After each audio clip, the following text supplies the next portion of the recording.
আমি ধুবুৰীবাসী হিচাপে আমি বহুদিনৰ পৰা বহুত ধৰণৰ বেয়া পৰিস্থিতিৰ মাজেৰে আমি দিনবোৰ কটাই আছোঁ বা আমি বেয়া পৰিস্থিতিৰ লগত মুখামুখি কৰি আছোঁ। কিন্তু সাধাৰণতে চিন্তা কৰিবলৈ গ'লে আমি এটা বস্তু দেখিব পাৰোঁ যে কিছুমানে এই বিষয়বস্তুলৈ বহুত চৰ্চা কৰে, আকৌ কিছুমানে এই বিষয়বস্তুৰ ওপৰত একো চৰ্চা নকৰে, নিজৰ ব্যক্তিগত জীৱনলৈ সিহঁতে বেছিকৈ চৰ্চা কৰে।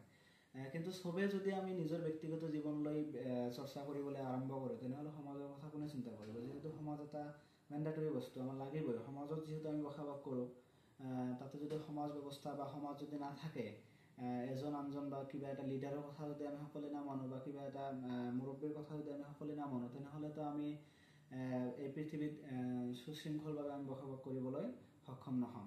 সেই গতিকে আমাৰ ধুবুৰীৰ যিটো এটা এজ এ পলিটিক্স পাৰ্ট হিচাপত আমি ধৰোঁ, ধুবুৰীত এটা জ্বলন্ত এটা প্ৰব্লেম আছে।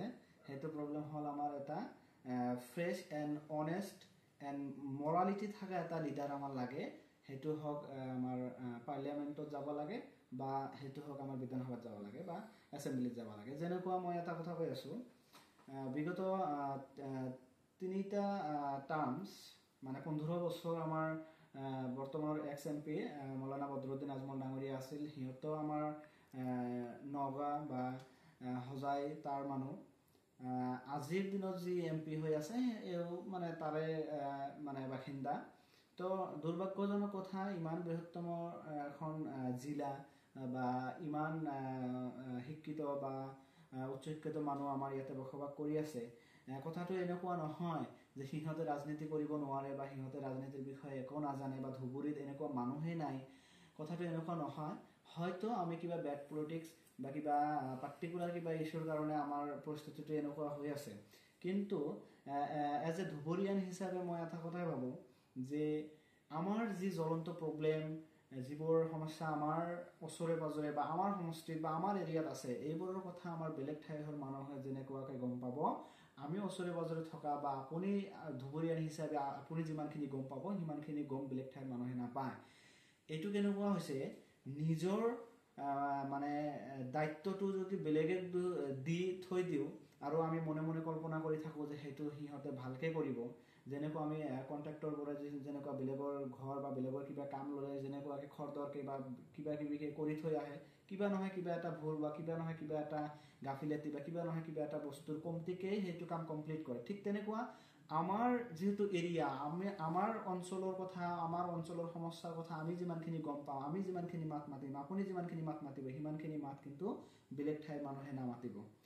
সেইটো কথা হ'ল যে আমি বেড পলিটিক্সৰ পৰা ওলাই আহিব লাগে আৰু অনেষ্টি বা আপোনাৰ বীৰ মানুহ যিবোৰ বা যিবোৰ মানুহে হক কথা মানে হক মাত মাতিব পাৰে বা যিবোৰ মানুহে সমাজৰ কথা সকলো সময়তে চিন্তা কৰে, হয়তো তাৰ বেকগ্ৰাউণ্ডত কিবা পলিটিক্স কৰা মানুহ নাই বা তেওঁৰ মাক দেউতা বা তেওঁৰ দাদা খুৰা মানে আত্মীয় স্বজন সিহঁতে পলিটিক্সত নাই, সেইকাৰণে সিহঁতে পলিটিক্সত আহিব পৰা নাই।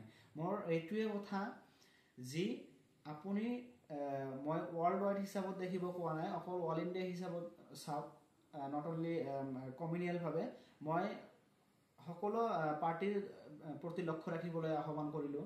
যি BJP হওক, AGP হওক, UDF হওক, TMC হওক ইত্যাদি আৰু যিমান পাৰ্টি আছে, প্ৰতিটো পাৰ্টিৰ মানে এজন নহয় এজন এনেকুৱা লিডাৰ আছে যি লিডাৰবোৰে সকলো সময়তে নিজৰ এৰিয়াৰ উন্নয়ন বা নিজৰ এৰিয়াৰ যিবোৰ মানুহ আছে সেইবোৰ মানুহৰ অধিকাৰৰ কথা সকলো সময়তে মাত মাতি কয়। অথচ আমাৰ ধুবুৰীৰ MP বা ধুবুৰী যিটো এৰিয়াৰ ভিতৰত যিবোৰ আমাৰ বিধানসভা সমষ্টিৰ বিধায়ক আছে, সেইবোৰক কিন্তু আমি সিহঁতৰ নিচিনাকৈ কথা ক'ব আমি দেখিব নোৱাৰোঁ, দেখিব পোৱা নাই বা সিহঁতৰ নিচিনাকৈ যিটো এক্টিভ বা সমাজৰ কথা বা মানুহৰ কথা বা অধিকাৰৰ কথা কোৱাৰ যিটো সক্ষমতা সেইবোৰো কিন্তু আমি দেখিব পৰা মানে সক্ষম হোৱা নাই। সেই গতিকে মই এটাই কথা আহ্বান কৰিম, অনাগত দিনত যাতে এটা নেটিভ থকা এটা মানে সাহস থকা এটা ন্যায্য বা অথবা খুব পাৱাৰফুল এটা মানুহক যাতে নিৰ্বাচিত আমি কৰোঁ উইদাউট কোনো স্বাৰ্থ। আমাৰ বেচিকেলি পাব্লিকৰ যাতে কোনো স্বাৰ্থ নাথাকে, এটাই স্বাৰ্থ, সিহঁতে আমাৰ অধিকাৰৰ কথা ক'ব, সিহঁতে আমাৰ উন্নয়নৰ কথা ক'ব, সিহঁতে আমাৰ শিক্ষাৰ কথা ক'ব, সিহঁতে আমাৰ ৱৰ্ল্ড এণ্ড ডেভেলপমেণ্টৰ কথা ক'ব, এনেকুৱা এটা মানুহক যাতে আমি এছেম্বলিত, এনেকুৱা এটা মানুহক যাতে আমি পাৰ্লিয়ামেণ্টত পঠাব পাৰোঁ, তাৰ বাবে আপুনি আমি আটাইবোৰ মানুহক চিন্তা চৰ্চা কৰিব লাগিব। আৰু চালানী বস্তুবোৰ হাতাই দি নিজৰ মানুহ, নিজৰ এৰিয়াৰ মানুহ, যিবোৰ মানুহ যোগ্য আছে, যোগ্যতা আছে, সেইবোৰ মানুহক যাতে নিৰ্বাচিত কৰে, ইয়াৰে আহ্বান কৰিলোঁ।